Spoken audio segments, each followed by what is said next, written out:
Hi everyone, my name is Alif Hakimi, and in this video, I am going to share with you an interesting topic called corrosion. Now, what is corrosion? In particularly, why things rust, and how can we prevent it? What is corrosion? Corrosion is the process by which metals are slowly broken down by reacting with substances in their environment. Now, substances meaning here is actually oxygen and water. Those are those are the important things in the environment that needed for the metals to be broken down. For example is rusting. Here we got an iron, oxygen, and water. Now, iron reacting with oxygen and reacting with water, it produces hydrated ion 3 oxide. Now, hydrated ion 3 oxide is commonly known as rust. Now, if we broke down two of these, which are iron and oxygen here, iron here, we actually lose 3 electrons to form Fe3 plus. Now, Fe to Fe3 plus is what we call as oxidizing. Now, because why? Because here we got 0 oxidation number 2 plus 3. That is called oxidized. Now, over here we got oxygen.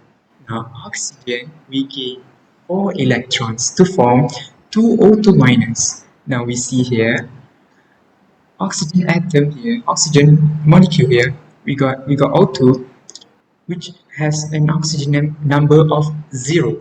Now, oxygen number of 0, 2 minus 2 is what we call reduction, also known as reduced.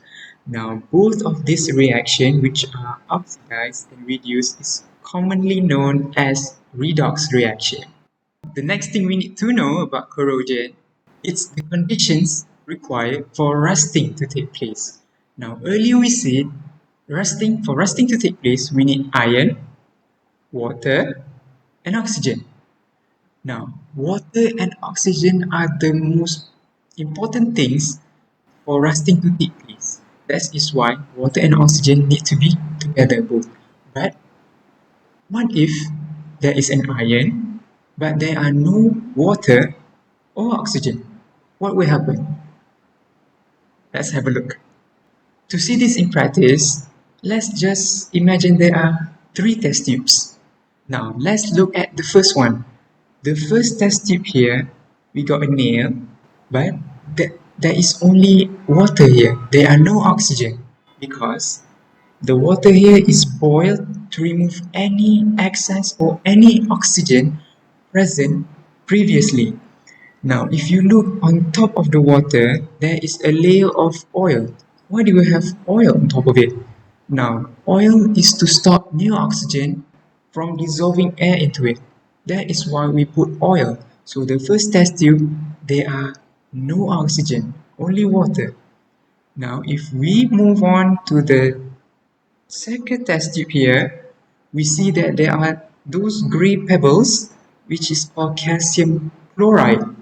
Now, calcium chloride removes any water vapor from the air. So the middle test tube here, there is no water present. There are only oxygen because the calcium chloride removes any water vapor from the air.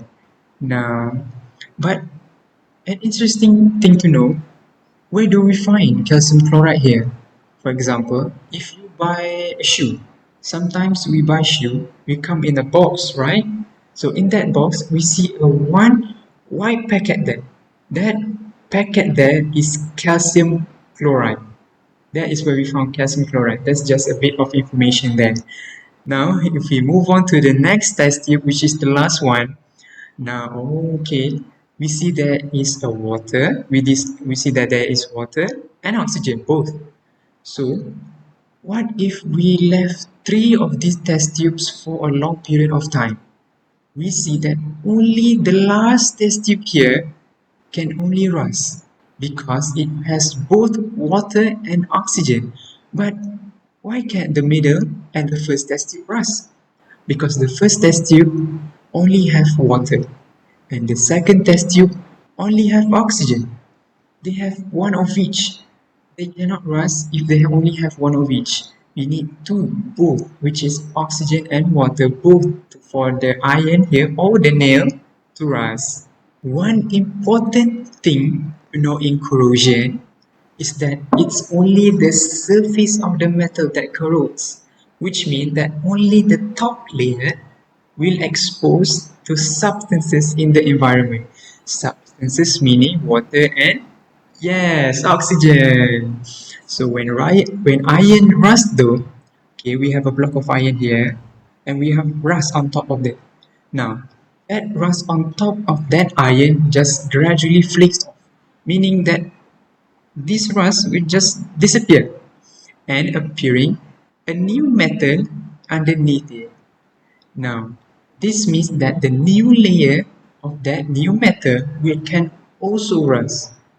And if that new metal left long enough, that entire chunk of iron can break down. Meaning, just imagine that you have a block of iron. I don't know where you get that block of iron. Just imagine it. You have a block of iron. Now you see that gradually over time, you see that block of iron, that thick block of iron, just gradually just being smaller, smaller, smaller, and smaller.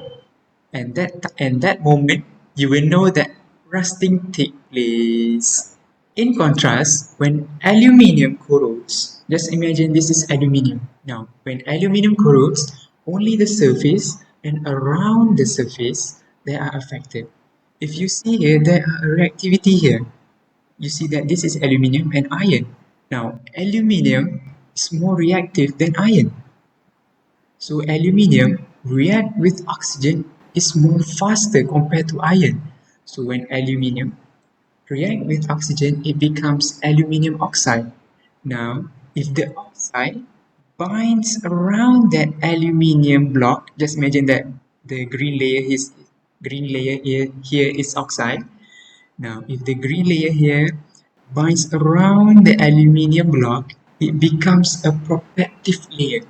So no further corrosion is taking place because only the upper layer here are affected. So no oxygen, no water can affect the underlayer. So underlayer is just only the outer layer here. Outer layer here are affected. That is why we call it as a protective layer. Now let's have a quick recap.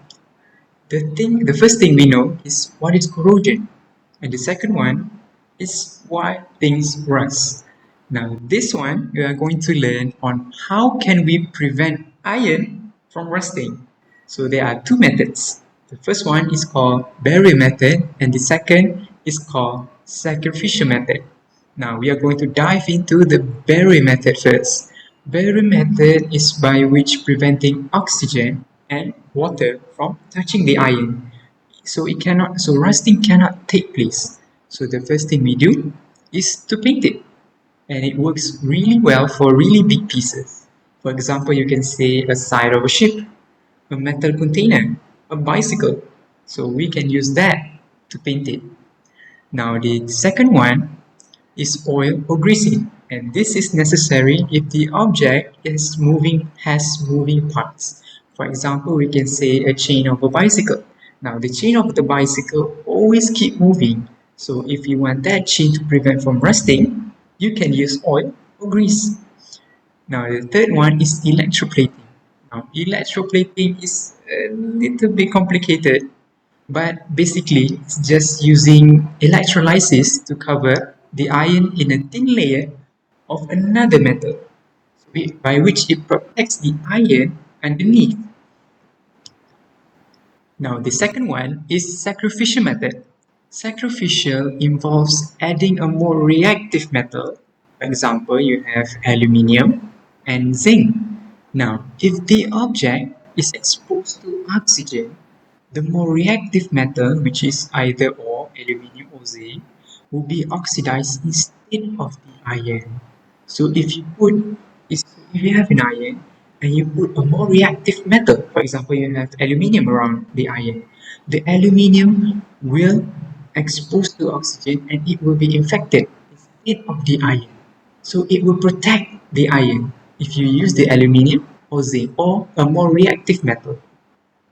Now, there is one more example that uses both methods, which are the barrier method and the sacrificial method.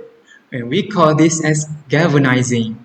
Galvanizing is coating the object in a layer of zinc, and we can classify that as a barrier method because it's forming a protective layer, protective coating around it. Now, when zinc gets scratched, the iron will get exposed, but the zinc will react with any oxygen. So the zinc will act as a protective layer around the iron so that the iron wouldn't rust. And we also call this as sacrificial method.